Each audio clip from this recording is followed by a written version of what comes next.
Aujourd'hui, notre question est « Sommes-nous faits pour ne rien faire ?» Et il est bien évident que très souvent on se dit « Mais comme j'aimerais ne rien faire !»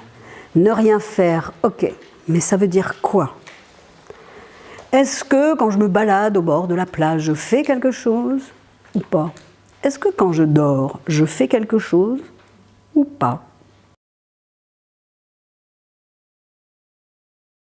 J'ai pensé à Georges Bataille, qui introduit parfaitement bien le problème, en tout cas qui annonce une réponse qui ne nous fait pas plaisir.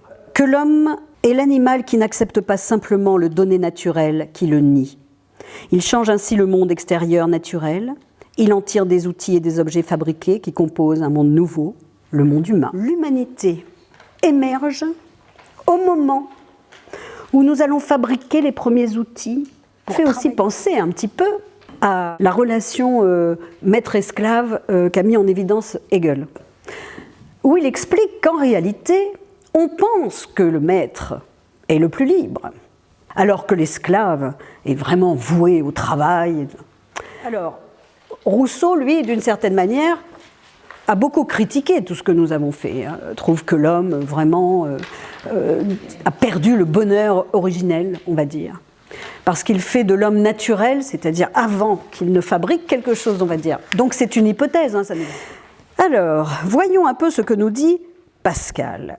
Lui, il nous renvoie à la condition humaine. Il dit « l'homme est malheureux, l'homme a peur, l'homme a conscience de sa mort ». L'éclairage d'Emmanuel Kant, dans ses réflexions sur l'éducation, il est de la plus haute importance que les enfants apprennent à travailler. C'est par le travail que je vais me construire. Alors on a Marx qui nous a fait une très jolie explication. Le travail humain se distingue de l'action de l'animal sur le monde. L'homme imagine d'abord ce qu'il va faire. Je suis allée chercher Nietzsche. Dans les pays de la civilisation, presque tous les hommes se ressemblent maintenant en ceci qu'ils cherchent du travail à cause du salaire. L'homme et le plaisir, c'est quand même quelque chose d'hyper important, n'est-ce pas?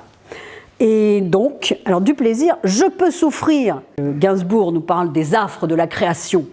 Ces affres-là procurent en même temps un certain plaisir, celui d'avancer vers quelque chose qu'on va réussir à sortir de notre esprit, quoi. L'ennui, c'est le moment de la pause, le ne rien faire peut-être. Et quand on dit, même des petits, quand ils me disent « Oui, mamie, qu'est-ce que je peux faire, je m'ennuie ?» Bah, continue à t'ennuyer, ça va devenir, tout à coup, tu vas te dire « Ah ouais, tiens, je vais faire ça et tu prendras plaisir. » Pouf, voilà. La question « Sommes-nous faits pour ne rien faire ?» Parce que sommes-nous faits, c'est pourquoi sommes-nous faits? Oui. Et ne rien faire, c'était une réponse a priori à critiquer. Déjà, à quoi sommes-nous faits? Pourquoi sommes-nous faits? Pour rebondir sur ce que vous disiez par rapport à la conscience que nous avons, de la puissance de destruction que nous avons développée et les choix que nous avons faits, effectivement, si on se penche vers les tribus qui vivent en harmonie avec la nature ou même vers les philosophies orientales, c'est pas du tout ça. Je voudrais juste citer le film Demain, je pense que certains d'entre vous l'ont vu, qui est un excellent exemple à penser autrement. Voyez ce film et initier des choses localement, puisque vous en parliez, donc ça m'y a fait penser, si vous voulez, et je souhaitais le dire, que ce soit en écologie, monnaie alternative, énergie, voilà.